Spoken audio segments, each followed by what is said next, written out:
capítulo de número 26, livro do Gênesis, capítulo de número 26.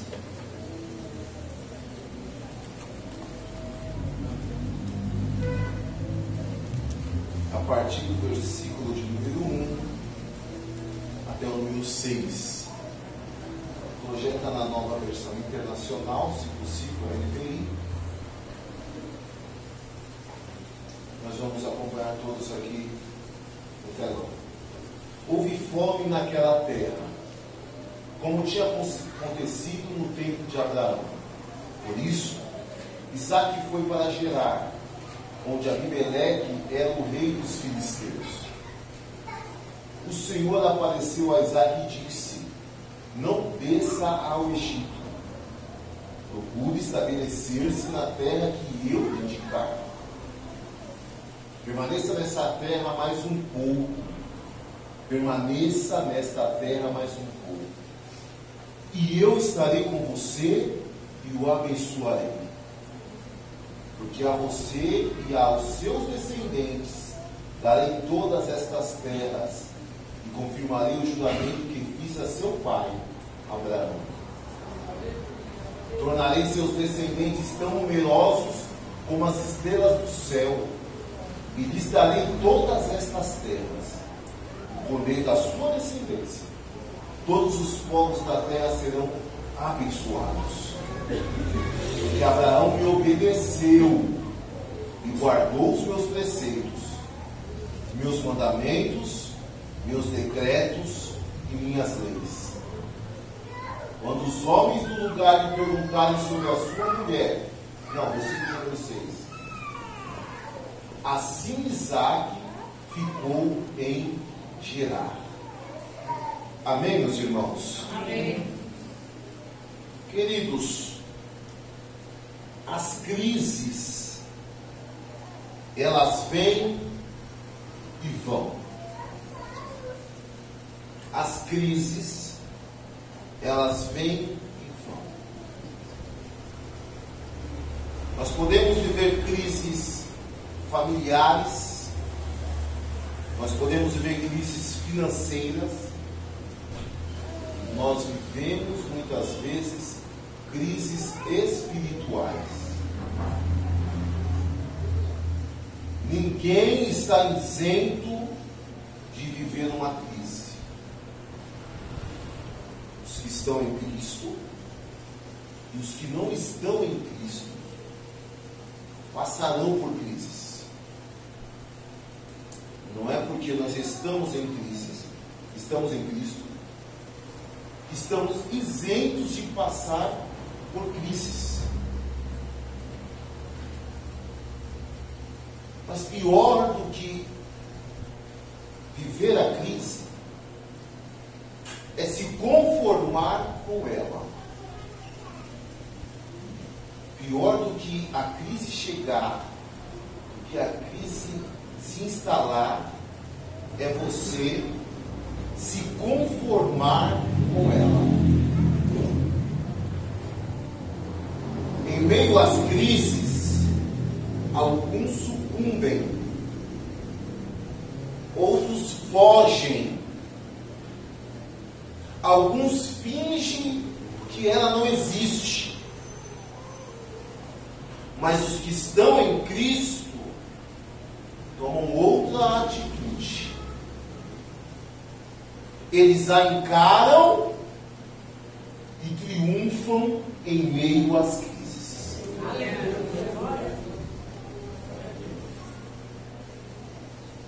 O deserto é o cemitério dos covardes e dos incrédulos. A crise, ela é permitida por Deus para separar os covardes dos valentes, para separar os medrosos dos corajosos, para separar o joio do trigo. Para muitos, a crise é o fim Mas para os íntimos de Deus, a crise é um tempo de oportunidade. Vou repetir. Para muitos, a crise é o fim. Mas para os íntimos de Deus, a crise é um tempo de oportunidade. Oportunidade do quê? Oportunidade de investir. De investir em meio à crise. Mas investir baseado no quê? Baseado nas promessas de Deus. Isaac estava vivenciando em seus dias uma grande crise. A fome, a falta de recurso, a falta de suprimento estava assolando toda a terra. Toda a terra. Nesse momento de catástrofe, nesse momento de crise, nesse momento adverso, o filho de Abraão, ele precisou tomar uma atitude. Qual foi a atitude de Isaac? Ele está ali peregrinando na terra e ele vai para Gerar. Alguns estudiosos dizem que provavelmente o intuito de Isaac era descer até o Egito. E para descer ao Egito era necessário passar por Gerar. Está dando microfonia abaixo. Gerar era uma terra que era dominada por filisteus. Então Isaac tinha um intuito de ir até o Egito. Por quê? Porque o Egito, naquele momento, era um lugar onde não se faltava recursos. Era literalmente o centro mercantil, o centro bancário de toda a terra. Então, no Egito não tinha falta de alimento, não tinha falta de recursos. Mas a Bíblia diz que Isaac não vivia, não conduzia a sua vida com base nos seus achismos, com base naquilo que ele achava que era o correto. Isaac era um homem que tinha experiências com Deus. Ele era o filho da promessa. Deus rompe a medicina quando permite que aos 90 anos a irmã Sara gerasse um filho. Deus reestruturou o útero daquela mulher, fez ela ovular, permitiu que o seu pai Abrão, no fim da sua vida, pudesse produzir vida no ventre de Sara. Então essa vida produzida no ventre de Sara foi por intermédio de Deus. Isso aqui é um milagre. Na sua tenra idade, Isaac passou por uma situação que nenhum de nós aqui passou. Quando o seu pai o convida para passear até as terras de Moriá, Isaac percebe que o pai dá uma ordem para os seus servos, diz: ficai aqui, só vai subir eu e o moço, nós iremos sacrificar, iremos adorar e iremos descer. Redobre a sua atenção. E a Bíblia diz que quando Isaac está subindo, Isaac percebe: peraí, estou subindo com meu pai para sacrificar. Meu pai está com as lenhas, o cutelo está em suas mãos, Mas e o sacrifício? Papai, o senhor está preparando tudo, mas e o sacrifício? Isaac já tinha certeza que ele era o sacrifício. Mas Abraão, que conhecia o Deus de providência, disse: o cordeiro Deus proverá, meu filho. Calma. Mas ele fala calma, mas deitou o menino para o sacrifício. Preparou ali o altar do sacrifício. E quando foi imolar a Isaac, o Deus dos céus brada e diz: para, Abraão, percebi a tua fidelidade. Não precisa sacrificar o menino. É este Isaac que estava passando por essa situação. Isaac não vivia de achismos. Isaac não era conduzido pela sua consciência. Não! Isaac conhecia o Deus que o pai dele o ensinou a servir. Versículo de número 1. Houve fome naquela terra, como tinha acontecido no tempo de Abrão. Por isso Isaac foi para Gerar, onde Abimeleque era rei dos filisteus. E quando Isaac chega ali, o intuito dele era descer para o Egito. Observe o Deus que conhece corações. Ele fala. O Deus que conhece corações, ele orienta. Eu vou repetir, porque tem gente que não está entendendo. O Deus que conhece corações fala. O Deus que conhece corações orienta. O Deus que conhece corações instrui. Deus, conhecendo o coração de Isaac, se apresenta para ele dar uma ordem. Versículo de número 2. O Senhor apareceu a Isaac e disse: não desça ao Egito. Procure estabelecer-se na terra que eu lhe indicar. Queridos, me permita.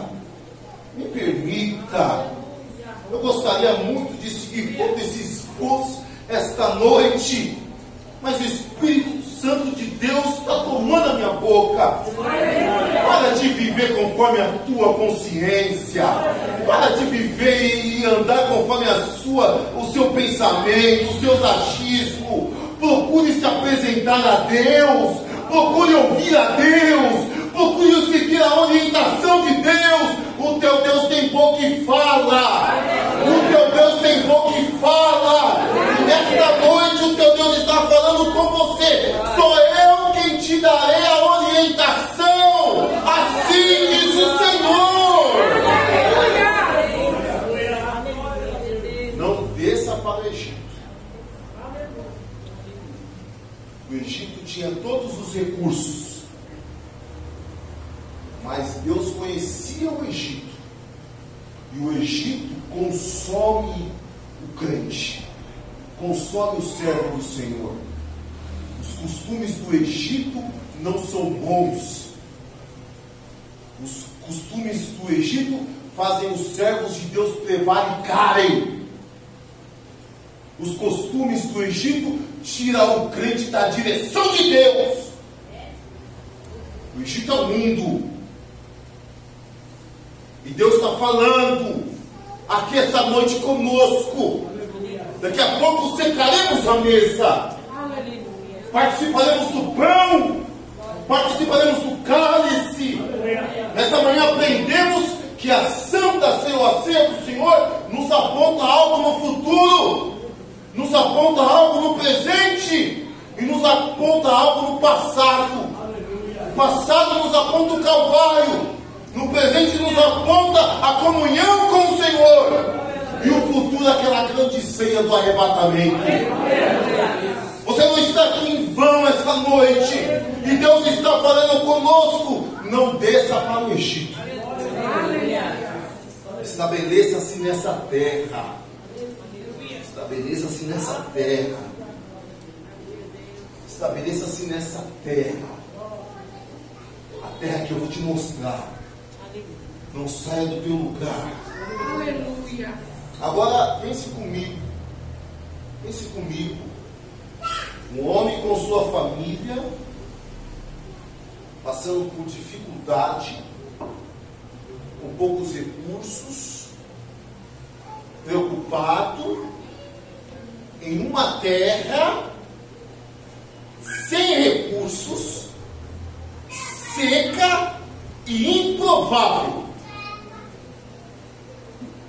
Alguns estudiosos dizem que Gerar era uma terra seca, era uma terra onde não tinha como se produzir. Então Isaac, ele está ouvindo Deus falar para ele assim, ó: o que você tem, você se estabeleça na terra que eu te indicar. Qual que é a terra? Gerar. E você olha, a terra é seca. Oh Deus, o senhor tem certeza? Não é melhor ainda investir no Egito? Fica em Gerar. É na terra seca. É no improvável. É onde ninguém quer ficar. É onde os seus olhos não sentem o desejo de permanecer. Isaac, irmãos, tinha muitas razões para não investir os seus esforços naquele lugar.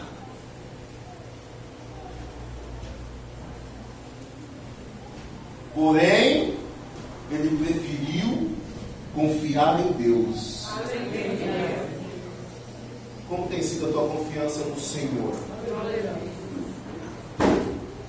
O clima em Gerar era péssimo. A terra era seca. Não chovia. Era impossível viver da agricultura, da pecuária. Era um lugar onde as pessoas olhavam e diziam: fuja daí, desista, abra mão, vai para outro lugar. Mas Isaac preferiu confiar em Deus. Desista da tua família. Para de investir em esforços na sua família. Desista do seu casamento. Essa peste aí não tem jeito. Abra a mão dele. Desista do seu ministério.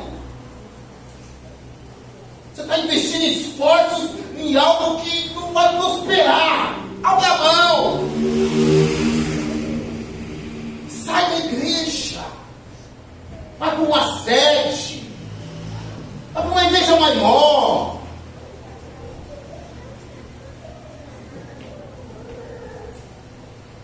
Mas Isaac vivia sob uma promessa. Ele estava sob uma promessa. Tem momentos, queridos, que os conselhos que nós recebemos são esses. Para que você vai se desgastar mais? É incompatibilidade de pensamentos. Ou você acha mesmo que são fáceis viver 9 anos, ou 14, ou como eu descobri hoje, 45 anos, casado? Não, não é fácil. Mas tem que investir. Você olha o marido, você investe no marido, você ora e o marido, você jejua e ele não sai do zero. Mas Deus está falando para você: eu te coloquei num lugar seco, num lugar improvável, mas você está sob uma promessa. E a promessa quem fez não foi o Alex, não foi o pastor Elias, não foi o pastor José Wellington, não. A promessa quem fez foi o dono do pastor José Wellington, o dono do pastor Elias, o dono do Alex, o teu dono, o dono do teu marido, o dono da tua casa, o dono do teu filho. Você está sob promessa, não é sobre é debaixo de uma promessa. E quem fez essa promessa é grande. Quem fez essa promessa é soberano, é poderoso. Ele tem todo o poder. Ele é o alfa, ele é o ômega, ele é o princípio e o fim. Ele está dizendo: continue firme, porque no lugar improvável eu irei operar ao teu favor. Aleluia. Quem está entendendo a palavra? Amém. E aí, irmãos, eu gostaria de apontar aqui 3 lições. Na verdade, a persistência de Isaac lhe gerou alguns benefícios. Eu quero falar aqui de 3 benefícios que Deus gerou na vida de Isaac, por conta do seu posicionamento, por conta da sua obediência. Primeiro, Isaac, na terra que muitos não tinham como boa, colheu em grande proporção. Vou repetir. Isaac, na terra que muitos não tinham como boa, colheu em grande proporção. Versículo de número 12. Gênesis 26, versículo 12. Isaac formou lavoura naquela terra, e no mesmo ano colheu a 100 por 1, porque o Senhor o abençoou. Você deu esse glorinha frágil porque você não entendeu o que é 100 por 1. Eu vou te explicar. 100 por 1, na lavoura, Isaac foi e colocou uma semente. De uma semente deveria se brotar um fruto. Mas com Deus a conta não é assim. Isaac plantou uma semente, colheu 100. Você está de brincadeira comigo? Eu estou dizendo para você que nessa terra infrutífera, imprópria, essa terra seca, Deus irá fazer você brotar. E você vai colher. Mas não vai colher esse pouquinho, não. Deus vai fazer a terra, fazer você colher 100 por 1. É coisa grande, é abundância. Quando você ora 10 minutos, vou tentar colocar isso no espiritual. Quando você ora 10 minutos, Deus faz por 10, pelos seus 10 minutos. Quando você ora meia hora, Deus vai operar mais do que os 10 minutos. Quando você ora 1 hora, você vai colher mais. Quando você tem uma vida de constante oração. A gente que entendeu. Você quer mais de Deus? Você quer mais de Deus? Vai investindo. Vai plantando na terra seca, na terra árida, no lugar improvável. Vai plantando, vai investindo, e você verás a mão de Deus. Nós iremos colher. A DP Parapuã, o Espírito de Deus manda dizer: nós iremos colher 100 por 1. São medidas grandes, recalcadas, sacudidas e transbordantes. Se preparem para colher em grande quantidade. 100 vezes mais para a mocidade, 100 vezes mais para as crianças, 100 vezes mais para as irmãs do ciclo de oração, 100 vezes mais para os obreiros, 100 vezes mais para a igreja. Vamos colher 100 vezes mais. Acredite nisso. Você pode glorificar o nome do Senhor. Segunda lição. Isaac, na terra que muitos não tinham como boa, enriqueceu.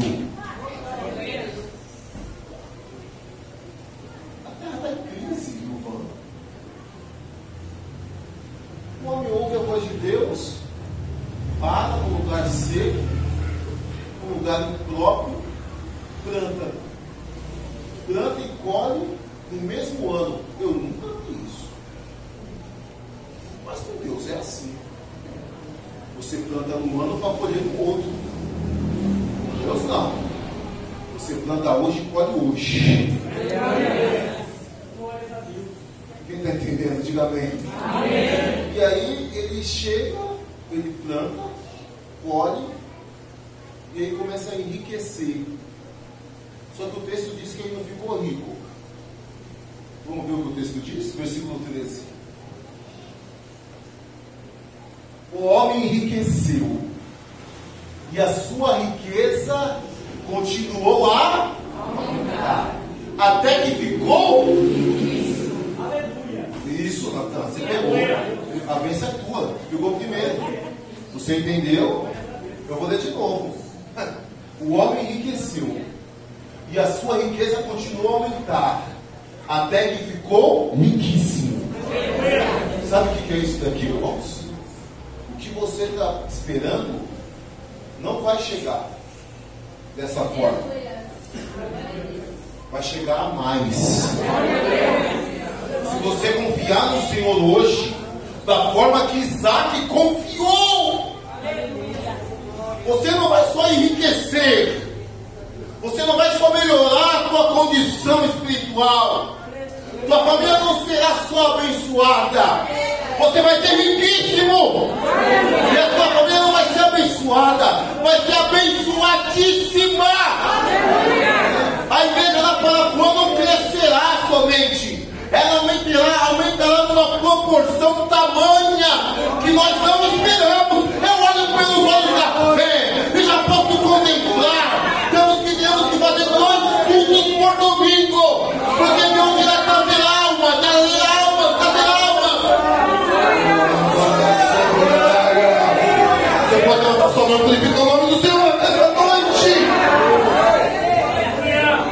Richard, hoje tem bênção individual e tem bênção coletiva. Hoje tem bênção individual e bênção coletiva. Nós seremos abençoados individualmente, cada um com a sua situação. Deus conhece. Deus conhece a tua situação. Deus conhece o teu problema. Deus conhece a tua dificuldade. Deus conhece. Vai te abençoar individualmente, mas irá nos abençoar no coletivo. Você pode glorificar o nome do Senhor. Pastor, depois desse momento, Isaac só viveu bonança. Já viu crente ficar em paz o tempo inteiro? Crente que vive em paz está com problema de fabricação, irmão. Não dá. Quando o diabo vê que está tudo bem, ele fala: vou dar uma atormentadinha ali só para falar que eu ainda estou aqui, hein? Ó.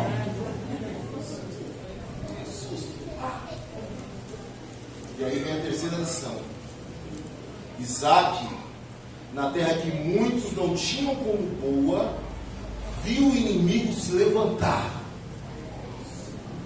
para cair. Mas o inimigo se levantou. Nós vamos ler agora um trecho maior, do 14 ao 22, para você entender. Então ele planta, e no mesmo ano pode 100 vezes mais. Nossa, ouvi Deus e Deus já está operando. Ali na terra seca, na terra imprópria, ele se torna um homem riquíssimo. Que maravilha! Tudo bem. E nesses momentos é fácil ser fiel a Deus. Olha para mim. Você tem que amadurecer. Nestes momentos é fácil ser fiel a Deus. Mas o inimigo se levanta. Possuía tantos rebanhos e servos que os filisteus o invejavam. Estes taparam todos os poços que os servos de Abraão, pai de Isaac, tinham cavado nas suas sua época, enchendo-os de terra. Então Abimeleque pediu a Isaque: sai da nossa terra, pois já és poderoso demais para nós. Por isso Isaque mudou-se de lá e acampou no vale de Gerar, e ali se estabeleceu. O que Abimeleque faz? Esse Abimeleque é o Abimeleque neto. Não é o Abimeleque lá de Abraão. Não. Provavelmente é o Abimeleque neto. O neto do Abimeleque que teve a mesma situação com Abraão. Tá? Então ele olha e fala assim: esse homem está sendo abençoado. Meu povo já começou a ficar incomodado. Tanto que aonde o pai dele criou, cavou um poço e esses poços deu água, os filisteus, meu povo está indo e está enchendo os poços de terra. Algumas traduções falam de entulho. Isso está me gerando problema.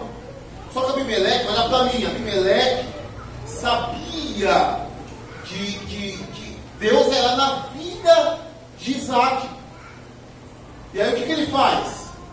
Ele fala: ó, sai da nossa terra, você já foi abençoado demais, você já está engrandecido. E aí Isaque, para não ter problema, Isaque sai, vai até o vale de Gerar e ali se estabelece. Isaque fez o quê? Reabriu os poços cavados no tempo do seu pai, Abraão, os quais os filisteus fecharam depois que Abraão morreu. E deu-lhes os mesmos nomes que seu pai lhes tinha dado. Os servos de Isaque cavaram no vale e descobriram um veio de água. Mas os pastores de Gerar discutiram com os pastores de Isaque, dizendo: a água é nossa. A água é nossa. Foi você que cavou o poço, mas é nossa essa água aí. Por isso Isaque deu o poço o nome de Ezequiel, porque discutiram por causa dele. 21. Então os seus servos cavaram outro poço, mas eles também discutiram por causa dele, por isso chamou de Sitna. Isaque mudou-se dali e cavou outro poço, e ninguém discutiu por causa dele.